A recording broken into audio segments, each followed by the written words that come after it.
Welcome to the Mind Spark, bringing you the latest news from around the world. The headlines screamed across every news network, every social media feed. Panama Canal shut down. The world was instantly on edge, as the news spread like wildfire, igniting panic and confusion in every corner of the globe. Terrifying discovery halts global trade. The words flashed in bold, urgent letters, echoing the gravity of the situation.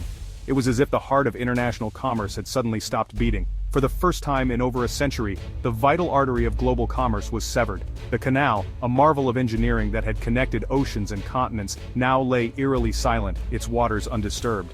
Reports were chaotic, filled with speculation and fear. Newsrooms buzzed with frantic energy as journalists scrambled to piece together the facts. Was it a security threat? An environmental catastrophe? The Panama Canal Authority was silent. The lack of information only fueled the growing sense of dread. The world was holding its breath, waiting for answers. In homes, offices, and public squares, people gathered around screens, desperate for any update. Imagine the scene, just after dawn, June 14, 2025. The sun barely peeking over the horizon, casting a golden glow on the canal's still waters. The tropical air is thick over Gatun Lake, heavy with humidity and tension. The usual hum of activity is replaced by an uneasy quiet. A massive container ship, the Ever Forward, glides toward the locks.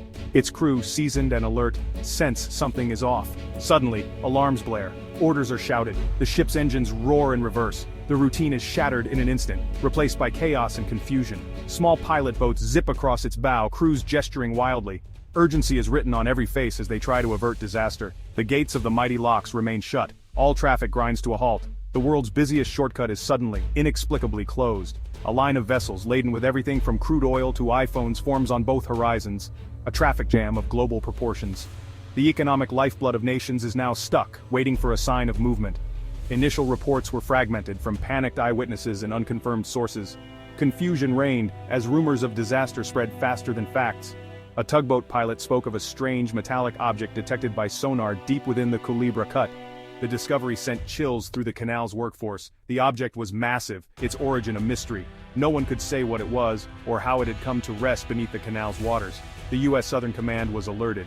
Military experts pored over maps and data, trying to assess the threat. The Panamanian government made the unprecedented decision: shut it all down. The world watched, stunned as the announcement was made.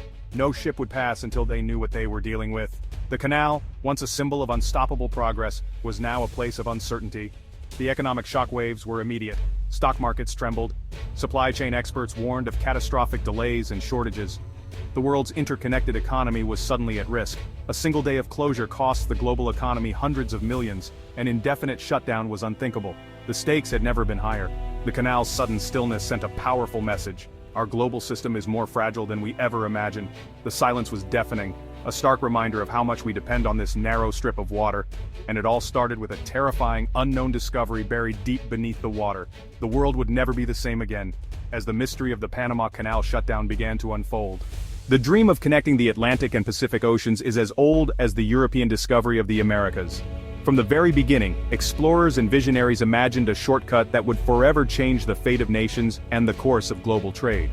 For centuries, explorers gazed at the narrow Isthmus of Panama and saw not just a strip of land, but a world-changing opportunity, a gateway that could unite two mighty oceans and bring continents closer together. Before the canal, ships faced the perilous 8,000-mile journey around Cape Horn at the tip of South America, a nightmare of storms, treacherous currents, and countless shipwrecks. The route was infamous for its danger, claiming lives and cargo, with relentless fury. The first serious attempt to conquer the isthmus came from France in 1881, led by Ferdinand de Lesseps, the celebrated hero behind the Suez Canal. His reputation inspired hope that the impossible could be achieved once again. But Panama was no desert. Instead, it was a dense, mountainous jungle, teeming with life and fraught with hidden dangers. The climate was unforgiving, the terrain unpredictable, and the challenges unlike anything faced in Egypt. The French envisioned a sea-level canal, a monumental feat that would require immense excavation through unstable, rain-soaked earth and shifting rock. The scale of the task was staggering, demanding both manpower and machinery on an unprecedented level. Yet the real enemy was invisible: mosquitoes carrying yellow fever and malaria. These tiny killers thrived in the humid jungle, turning the dream into a living nightmare for thousands of workers. The French had no idea how these deadly diseases spread. The toll was catastrophic. over 20,000 workers perished, their hopes and lives lost to illness and exhaustion. Hospitals overflowed and cemeteries grew at an alarming rate. The project became a financial black hole, plagued by corruption, mismanagement, and mounting debts. Investors lost fortunes, and the dream began to unravel. By 1889, the French company was bankrupt. The dream had turned into a tragic failure, leaving behind rusting equipment, makeshift graves, and a legacy of heartbreak in the jungle. The French defeat proved that building the canal required more than engineering ambition. It demanded mastery over disease, the environment, and the limits of human endurance. The abandoned machinery, slowly swallowed by the relentless jungle, stood as a haunting monument to human hubris and the high price of ambition. Yet the dream of a path between the seas survived. The world now understood the true cost of achieving it, measured not just in money, but in lives, hope, and perseverance. The world watched and waited, holding its breath for someone else to dare the impossible, to try again where so many had failed. The canal story was far from over. The next chapter would demand even greater resolve, innovation, and courage. When the United States took over the Panama Canal project in 1904, they brought not just new machinery and manpower, but a bold new strategy. The daunting task ahead required more than just engineering skill. It demanded vision, innovation, and relentless determination.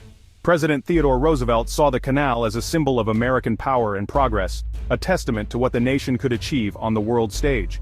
He personally visited the site, rallying workers and inspiring confidence in the project's success. But success depended on conquering not just the unforgiving landscape, but also deadly disease. The dense jungle was a breeding ground for mosquitoes carrying yellow fever and malaria, which had already claimed thousands of lives. Dr. William Gorgas led a massive public health campaign, draining swamps, fumigating and installing mosquito nets. His efforts were revolutionary, transforming the canal zone into a safer place to live and work. Within 2 years, yellow fever was eradicated from the canal zone, and malaria cases plummeted. For the first time, workers could focus on building, not just surviving. With a healthier workforce, American engineers made a pivotal decision. They abandoned the original sea level plan, which had proven too dangerous and difficult. Instead, they designed an ingenious system of locks to lift ships over the mountains, harnessing the region's abundant rainfall to create a massive artificial lake, Gatun Lake, at the canal's heart. The construction effort was staggering, dynamiting the Culebra Cut, carving through solid rock, and moving enough earth to build a great wall stretching from San Francisco to New York. The scale of the excavation was unprecedented in human history. Millions of cubic yards of concrete formed enormous locks, each with steel gates as tall as a 6-story building. These gates would become the guardians of the canal, opening and closing to let ships pass through. Tens of thousands of laborers, mostly from the Caribbean, provided the backbreaking work. They toiled in grueling conditions, enduring heat, rain, and danger, their efforts essential to the canal's completion. On August 15, 1914, the SS Ancon made the first official transit, marking a historic moment not just for Panama but for the entire world. The Panama Canal was complete, a triumph of determination, technology, and medical science. It stood as proof that human ingenuity could overcome even the greatest obstacles. It cost over $350 million and thousands of lives, but it succeeded where the French had failed. The lessons learned from tragedy and perseverance shaped the final victory. The eighth wonder of the world was born, forever changing the face of the planet. The canal became a vital artery for global trade, connecting oceans and nations. The dream of centuries was finally realized, as people from around the world celebrated this extraordinary achievement. The world would never be the same. Today, the Panama Canal remains a living legacy, a testament to what humanity can accomplish when vision, courage, and cooperation come together. The opening of the Panama Canal in 1914 was a revolution in shipping and trade. The perilous journey around South America was replaced by a 50-mile shortcut. For the US, it meant rapid naval movement between oceans. For the world, it reshaped the flow of goods. Trade routes that were once impractical became profitable. Producers in South America could now ship goods to Europe cheaply. California's fruit and lumber reached the East Coast faster. Asian markets became more accessible to Europe and the US. This new efficiency lowered prices and spurred global economic growth. The canal made maritime travel safer, replacing the graveyard of Cape Horn with a reliable passage. Insurance costs plummeted, making goods cheaper worldwide. The canal became a symbol of reliability, connecting cultures and economies. It facilitated not just cargo, but the exchange of ideas and perspectives. The world simply would not work the same way without it. The canal's history is deeply tied to Panamanian nationalism. The 1903 treaty gave the U.S. control over a 10-mile-wide canal zone, splitting Panama in two. For Panamanians, it was a painful symbol of foreign domination. Protests and riots erupted, most notably in 1964, over the right to fly the Panamanian flag. The call for sovereignty grew louder, uniting generations. In the 1970s, after tense negotiations, President Jimmy Carter and Omar Torrijos signed treaties for a gradual handover. The Canal Zone was abolished, and a final transfer date set, December 31, 1999. On that day, the Panamanian flag was raised over the canal. Panama had finally achieved control over its most important asset.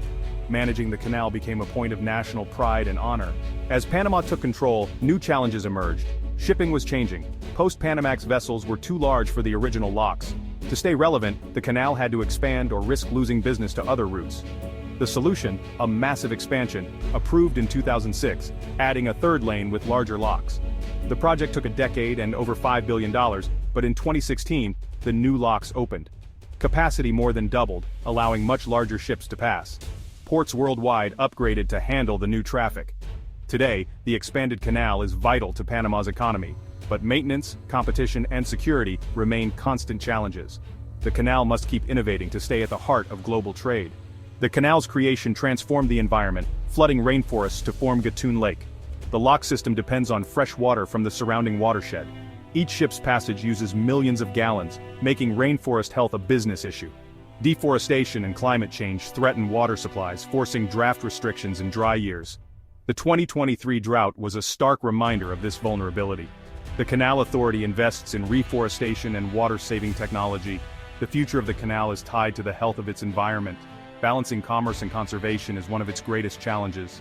The Panama Canal is now a high-tech operation. GPS, radar, and real-time analytics choreograph ship movements with precision. The canal incentivizes greener, more efficient ships and prepares for autonomous vessels. Water management is critical. New projects and advanced modeling help conserve and predict water needs. Security is paramount, with next-generation sonar, drones, and AI surveillance. The canal's future depends on data, innovation, and adaptability. It's not just concrete and steel, it's a marvel of modern technology. The Panama Canal is a powerful human drama, ambition, tragedy, and triumph. Its legacy is not just economic, but a lesson in globalization, sovereignty, and our relationship with nature. The canal is a barometer of the global economy, its traffic reflecting the world's health. Panama's successful stewardship is a model for national pride and capability. The canal is more than a shortcut, it's a crossroads of history, technology, and nature.